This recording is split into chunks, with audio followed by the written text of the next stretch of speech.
Lo que vamos a ver ahora es el balance hídrico. Algunos conocimientos previos. La definición de agua.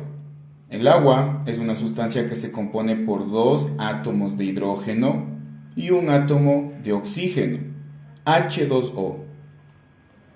¿Cuál es el porcentaje de agua en el cuerpo humano? Este está dado según la edad y el sexo. El porcentaje de agua en el cuerpo humano puede variar. También es diferente dependiendo de cada etapa de la vida. Se estima que un 65% del peso corporal es agua. La variación oscila entre más o menos un 50 y un 70% según cada etapa de la vida. A nivel del feto está constituido más o menos de un 90% de agua.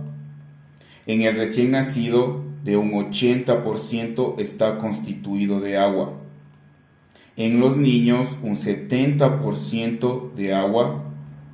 En los adultos oscila entre un 60 a un 65% de agua. En los ancianos está entre más o menos un 50 a un 55% de agua. La distribución del agua en el cuerpo según los órganos. La distribución del agua tampoco es homogénea entre los diferentes órganos y tejidos que componen el cuerpo humano. Aunque los datos siempre pueden variar, se podrían establecer los siguientes porcentajes de agua en el cuerpo humano por cada órgano. Entre un 80 y un 90% de la sangre está compuesta por agua. La piel contiene entre un 70 y un 75% de agua. El corazón, el hígado y los riñones fluctúa entre un 70 a un 80% de agua. Los pulmones alrededor de un 85% de agua. Los huesos contienen un 22% de agua. Los músculos oscilan entre un 70 y un 75% de agua. El cerebro está formado por agua en un 75 a un 85%. El tejido graso presenta alrededor de un 10% de agua. Y los ojos están compuestos de agua en una proporción de 90 a 95%. ¿Cuáles son los beneficios del agua para el organismo? Ayuda a metabolizar los nutrientes de los alimentos. Ayuda a que esos nutrientes entren en la célula. De igual manera tienen una función termorreguladora mediante la sudoración y la respiración. También ayuda a amortiguar las articulaciones. De igual manera, lubrica el aparato digestivo. Ayuda a generar saliva. Mejora la función de los riñones. Elimina las toxinas. Ayuda al gasto calórico. Y también favorece el tránsito intestinal. Vamos a conocer ahora los compartimientos intracelulares y extracelulares. Para ello, les he colocado una imagen que hace referencia tanto a la mujer como al hombre. Como ustedes se dan cuenta, el hombre y la mujer presentan un 100% de cada individuo. Obviamente, los porcentajes de sólidos y líquidos, tanto en la mujer como en el hombre, van a cambiar. En la mujer presenta unos sólidos que equivale a 45% y a nivel de líquidos equivale a un 55% de ese total de la mujer. En los hombres, en cambio, presenta como sólidos un 40% y a nivel de líquidos equivale a un 60% de ese total del individuo. Ahora, para ir conociendo un poquito mejor cuál es la distribución de esos líquidos, les voy a poner como ejemplo un hombre que pesa 70 kilogramos. Los líquidos, como ya recordarán, están en un porcentaje de 60%. Esto lo voy a conocer como agua corporal total, que equivale obviamente al 60%. Pero ¿cuántos litros de agua equivale el agua corporal total? Para ello voy a establecer una regla de 3 simple, la cual me dice 100 kilogramos es igual a 60 litros, y si mi ejemplo de un hombre de 70 kilogramos, ¿a cuántos litros va a equivaler? Me da como resultado 42 litros de agua.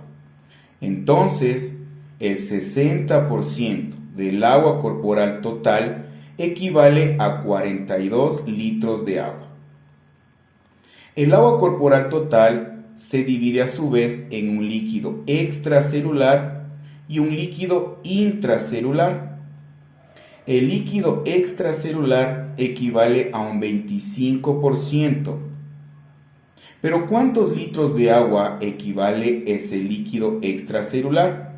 Para ello, obviamente, podemos aplicar una regla de 3 simple, la cual me dice 60% equivale a 42 litros. En 25%, ¿cuántos litros va a equivaler? Me da como resultado 17.5 litros de agua, que equivale obviamente al 25% del líquido extracelular. A nivel de líquido intracelular equivale a un 35%. Pero ¿cuántos litros de agua equivale el líquido intracelular? De igual manera podemos aplicar una fórmula, una regla de 3 simple, que me dice, conociendo que 60% equivale a 42 litros, y mi inquietud es que en el 35% del líquido intracelular, ¿cuántos litros va a equivaler? Me da como resultado 24,5 litros de agua, que equivale obviamente al 35% del líquido intracelular. El líquido extracelular a su vez se divide en un líquido intersticial y en el plasma. El líquido intersticial equivale a un 80%, que me da como resultado 14 litros de agua, y el plasma equivale a 20%, que me da como resultado 3.5 litros de agua. Pero ¿cómo hacerlo más fácil? De una manera mucho más didáctica, también se puede aplicar otros porcentajes un poco más fáciles de entender. Con el mismo ejemplo, entendiendo de que el líquido equivale al 60% en un hombre de 70 kilogramos, el agua corporal total obviamente equivale a 42 litros de agua. La diferencia recae en que el líquido extracelular y el líquido intracelular, a nivel de líquido extracelular, como una manera más didáctica, se lo puede entender como el 20%, y el líquido intracelular como un 40%. Y obviamente haciendo las conversiones vamos a entender que ese 20% equivale a 14 litros de agua y el 40% equivale a 28 litros de agua. Esa es la pequeña diferencia. Ahora, a nivel de líquido extracelular se sigue manteniendo y se sigue entendiendo de que se divide a su vez en un líquido intersticial y en el plasma, que el líquido intersticial equivale a un 80% y el plasma a un 20%. Ya con las transformaciones me da que el líquido intersticial equivale a 11,2 litros de agua y el plasma a un 20% equivale a 2,8 litros de agua. Esta también es una forma aceptada para poder entender de mejor manera cuál es la distribución en los compartimientos intracelulares y extracelulares. Ahora sí conozcamos lo que es el balance de líquidos diarios. El balance hídrico líquidos es un cálculo comparativo entre el total de volúmenes aportados, que yo puedo conocerles como ingresos o ingesta, a un paciente y el total eliminado por este, que también lo vamos a conocer como egresos o eliminación. Hay que entender una parte fundamental de lo que es el balance hídrico. Aunque generalmente se lo realiza en periodos de 24 horas, puede fraccionarse de forma horaria, a turnos de trabajo, si lo necesita el paciente o así lo requiera el procedimiento. Conozcamos qué son los ingresos y los egresos. Para ello les he colocado o les he realizado unas gráficas muy bonitas para que vayamos entendiendo lo que son los ingresos. Los ingresos va a ser todo lo que el paciente va a ingresar, va a ingerir en un periodo determinado. Para ello los ingresos se los puede dividir a su vez en ingresos sensibles, es decir, lo que el paciente puede percibir, e ingresos insensibles, lo que el paciente no puede percibirlos. A nivel de los ingresos sensibles tenemos lo que es enteral y lo que es parenteral. Conociendo obviamente lo que es enteral, se entiende que es a nivel de vía digestiva y también rectal. Podemos entender por vía oral, cuando se le da lo que es sueros orales, y también ingresa en esta clasificación lo que es las sondas nasogástricas. A nivel de vía parenteral, por ejemplo, lo que son las intravenosas, las transfusiones sanguíneas y las soluciones intravenosas. Y a nivel de lo que son ingresos insensibles, lo que el paciente no puede percibirlos, se entiende lo que es el agua metabólica. Pero ¿qué quiere decir o qué es el agua metabólica? El agua metabólica debe entenderse el volumen de agua mediante oxidación que se produce por día al metabolizarse los lípidos, las proteínas y los carbohidratos, aportados obviamente por los alimentos. Este volumen de agua se produce a nivel celular y por eso obviamente no es percibido por el paciente, y de ahí se puede distribuir por todo el agua corporal. Obviamente los carbohidratos me pueden generar un 0.556 ml de agua por cada gramo de carbohidrato. Las proteínas me van a generar 0.396 ml de agua por cada gramo consumido de proteínas. Y los lípidos me van a generar 1.07 ml de agua por cada gramo de lípidos que se consuma en un periodo determinado. Como ustedes se dan cuenta, los lípidos son los que me van a generar mayor ingresos insensibles como agua metabólica. Pero ¿cómo se calcula el agua metabólica? El valor normal del agua metabólica está entre 300 a 400 ml en 24 horas. Para ello tenemos algunas fórmulas. Si mi paciente tiene signos vitales normales, voy a aplicar la siguiente fórmula que me dice 0.2 por kilogramos de peso por el número de horas. Y cuando mi paciente presenta signos vitales alterados, puedo aplicar la siguiente fórmula que me dice 0,5 por kilogramos de peso por el número de horas. Pongamos un ejemplo de lo que son los signos vitales normales para aplicarle la fórmula. Mi paciente va a pesar 72 kilogramos, por eso es fundamental que para poder aplicar lo que es el balance hídrico, siempre tener presente el peso del paciente. Pues obviamente mi paciente en este ejemplo va a tener signos vitales normales. Lo único que tengo que hacer es ir reemplazando esa fórmula. 0,2 por 72 kilogramos por 24 horas que dura todo el balance hídrico. Me da como resultado de agua metabólica en ese paciente 345.6 ml en 24 horas.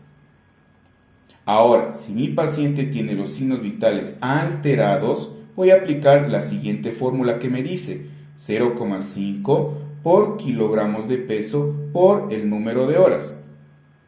Mi paciente presenta 72 kilogramos y tiene hipertensión arterial.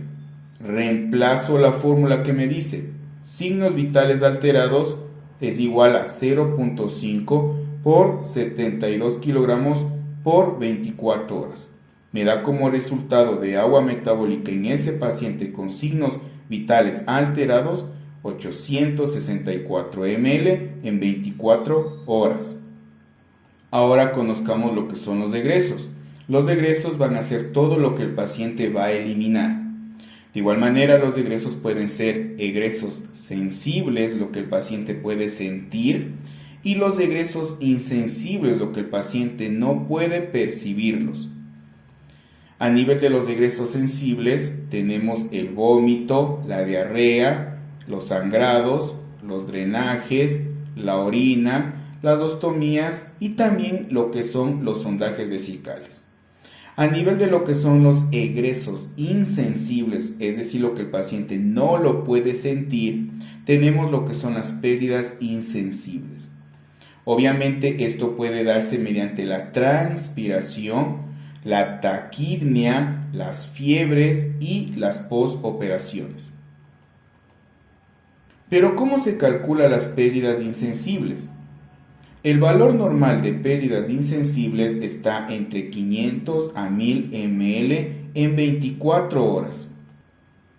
De igual forma tenemos una fórmula cuando mi paciente tiene signos vitales normales para obviamente poder catalogar cuál es el valor en pérdidas insensibles que me dice 0,5 por kilogramos de peso por el número de horas. Hagamos el siguiente ejemplo. Suponiendo que mi paciente tiene 72 kilogramos, aplico la fórmula y me queda de la siguiente manera. 0,5 por 72 kilogramos por 24 horas. Me queda como resultado en pérdidas insensibles. Cuando mi paciente tiene signos vitales normales, me queda 864 ml en 24 horas. Ahora, cuando yo tengo signos vitales alterados en mi paciente, ¿cómo yo puedo catalogar cuáles son esas pérdidas insensibles? Si mi paciente presenta temperaturas elevadas, tengo que entender la siguiente tablita. Si mi paciente está con una temperatura menor a 37 grados centígrados, voy a aplicar la fórmula que me dice peso en kilogramos por el número de horas por la constante 0,5. Si de lo contrario la temperatura de mi paciente está entre 37,1 a 38 grados centígrados, aplico la siguiente fórmula que me dice peso en kilogramos por el número de horas por la constante 0,6. Si mi paciente presenta una temperatura entre 38,1 a 39 grados centígrados, voy a aplicar la fórmula que me dice peso en kilogramos por el número de horas por la constante 0,7. Y si la temperatura de mi paciente es mayor a 39,1 grados centígrados, me dice que le aplique el peso en kilogramos por el número de horas por 1. Cuando se presentan las taquipnias, me dice que por cada 5 respiraciones por minuto, sobre las 20 respiraciones por minuto, se perderá 4 ml cada hora. Si mi paciente tiene o presenta una traqueostomía, se perderá 12,5 ml por hora. Si mi paciente está con una ventilación mecánica, va a perder 20 ml cada hora.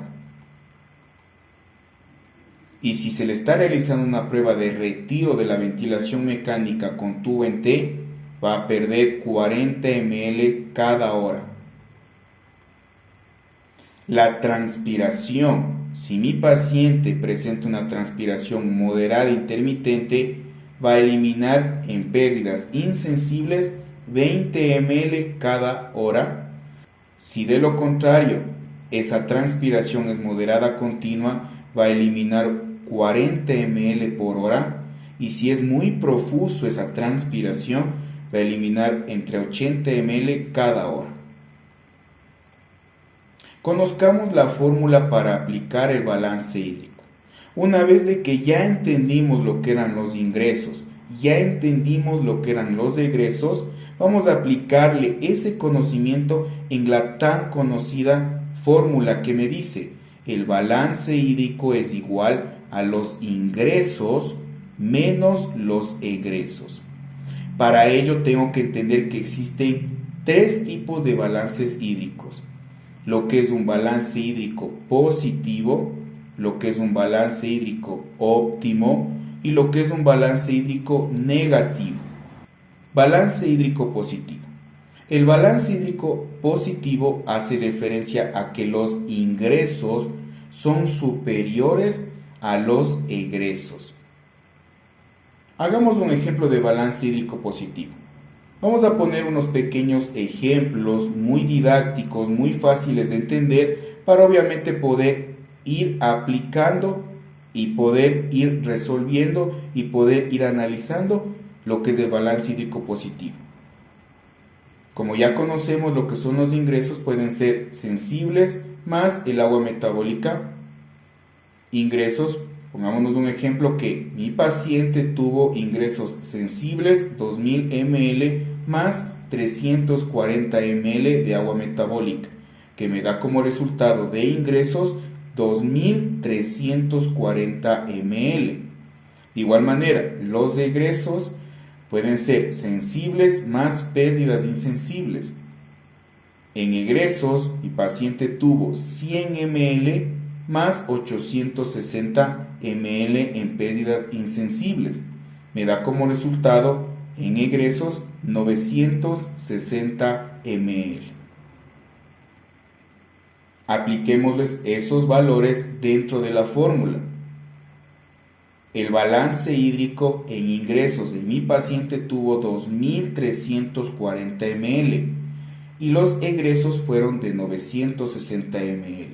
Como ustedes se dan cuenta, los ingresos superan a los egresos. Me da como resultado de mi balance hídrico positivo con 1380 ml. Esto puede ocasionar en mi paciente retención de líquidos, hiperhidratación y los edemas. El balance hídrico óptimo. Este está dado en que los ingresos y los egresos son iguales.